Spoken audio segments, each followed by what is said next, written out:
Hello दोस्तों, Newton's का पहला नियम क्या होता है।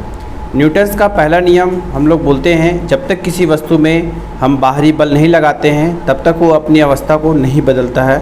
उसको हम लोग बोलते हैं न्यूटन्स का फर्स्ट लॉ द्वारा ये ऐसा होता है, ऐसा हम लोग कहते हैं, है ना। जैसे कोई भी ऑब्जेक्ट है, अगर वो ऑब्जेक्ट स्थिर है तो स्थिर ही रहेगा जब तक हम उस पर बाहरी बल न लगा दें। अगर हम बाहरी बल लगाते हैं तो उसकी अवस्था को बदल देता है, मोशन में हो जाता है। और न्यूटन्स का पहला लॉ को हम लोग बोलते हैं law of inertia. Law of inertia 3 प्रकार का होता है, inertia in rest, inertia in motion, inertia in direction.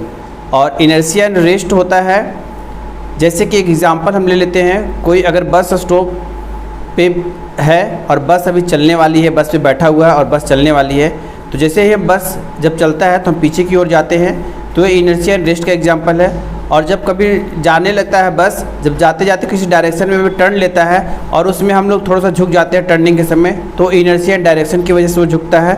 और अगर जब बस स्टॉप पे हम पहुँचे और बस स्टॉप पे हम जब रुके तो उसमें मेरा जो अवस्था है वो हल्का सा आगे झुक जाता है, तो झुकने के बाद जो झुकता है तो वो होता है इनर्शिया इन मोशन की वजह से होता है।